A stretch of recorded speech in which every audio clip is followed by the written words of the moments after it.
Guerreiro que acompanha amamenta durante 9, 10 meses, nos primeiros passos, está ali junto dos filhos, cercando os filhos de cuidado. Quando os filhos estão doentes, passa a noite em sonho, cuidando dos filhos, no cuidado fundamental. Então, veja que a resposta do Espírito é fundamental para a nossa conscientização de machos. Na questão 822, Kardec perguntou: sendo iguais perante a lei de Deus, devem os homens ser iguais também perante as leis humanas? Sendo iguais perante a lei de Deus, devem os homens ser iguais também perante as leis dos homens? Aliás, sobre essa questão, a gente já leu lá os direitos do homem e da mulher, que está na Constituição Federal de 1988. Mas Kardec perguntou, e vamos ver o que é que os Espíritos, sendo iguais perante a lei de Deus, devem os homens ser iguais também perante as leis humanas? Os Espíritos disseram, o primeiro princípio de justiça é este: não façais aos outros o que não quererias que vos fizesse. Lucas descreve esses direitos a respeito do homem e da mulher, porque Jesus, o nosso mestre divino, o nosso governador, em nenhum momento ele discriminou qualquer tipo de pessoa, qualquer raça, qualquer nível de social, nada. Nunca descreve de cidade em cidade, e de aldeia em aldeia, pregando, e os 12 andavam com ele. E também algumas mulheres que haviam sido. Mas eram as mulheres que andavam com Jesus: Maria de Magdala, Joana, a mulher de Cusa, procurador de Herodes, Susana, que era a maior explicação a respeito dessa mulher, mas era uma mulher que acompanhava Jesus nas suas andanças. E muitas delas, como eram dotadas de certa condição financeira, ajudavam até na manutenção do trabalho que Jesus desenvolvia junto com os apóstolos.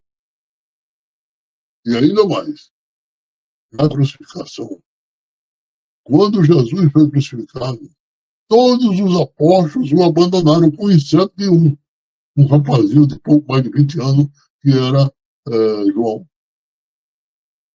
Mas sabe quem estava junto com João? As mulheres. As mulheres que estavam presentes na crucificação de Jesus são Maria, mãe de Jesus, Maria de Cleófas e Maria Madalena, que é a Maria de Magdala. E algumas delas estavam contemplando o fato um pouco distante, que era Maria, mãe de Tiago Menor, e de José e Salomé, que o serviam e serviam quando ele estava na Galiléia. E muitas outras que não tinham subido com ele a Jerusalém. Bem, nós estamos um pouco adiantado da hora, e eu vou ler a questão item A, e nós vamos suspender, e voltaremos à questão no próximo estudo. Só fazendo um comentário, porque na realidade nós já abordamos as questões a respeito da igualdade do homem e da mulher. Mas eu vou ler, posso fazer algumas considerações na próxima aula, no próximo estudo, e dar prosseguimento para a gente concluir a lei de igualdade. A gente vai concluir a lei de igualdade na próxima terça-feira.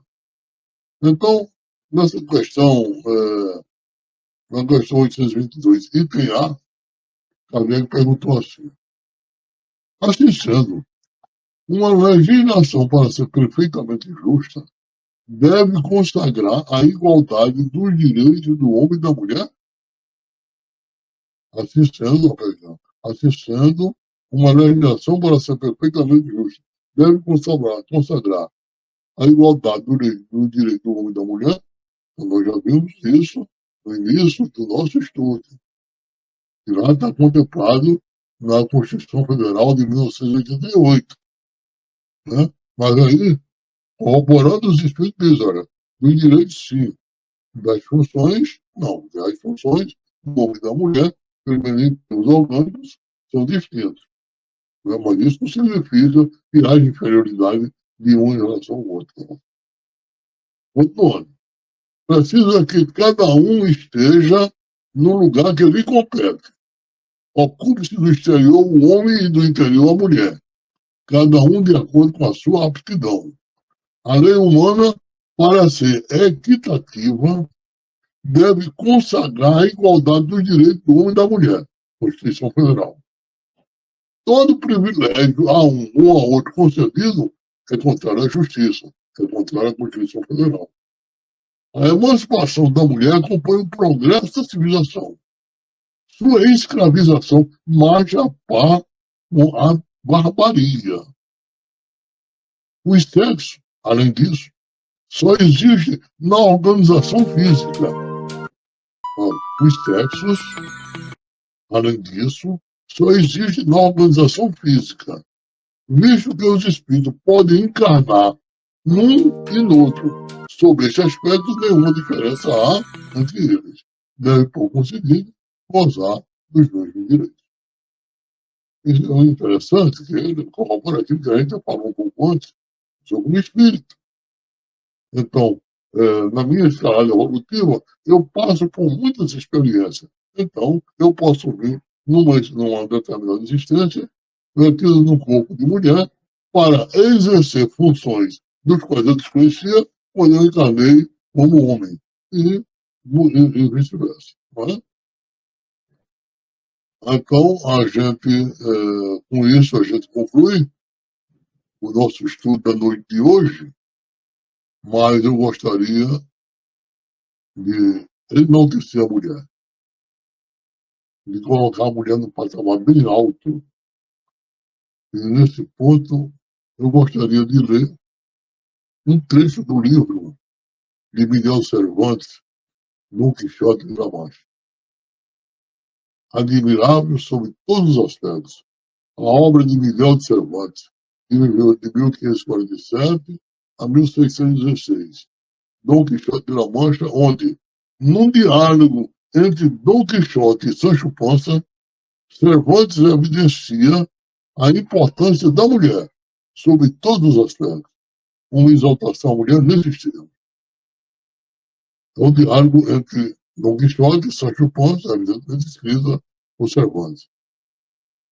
Diz Dom Quixote, porque deve saber, Sancho, que as mulheres são a mais perfeita das criações divinas, que embora sejam mais bonitas que as flores, as estrelas e a lua cheia juntas, são fortes como o aço da minha lança.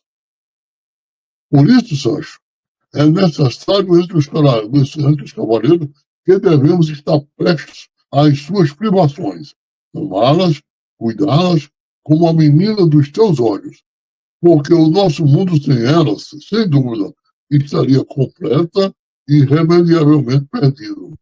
Pois elas, Sancho, são as forças da vida e o motor que impulsiona a nossa existência. Miguel de Cervantes Saavedra, em Dom Quixote de La Mancha. Muita paz e Jesus nos abençoe.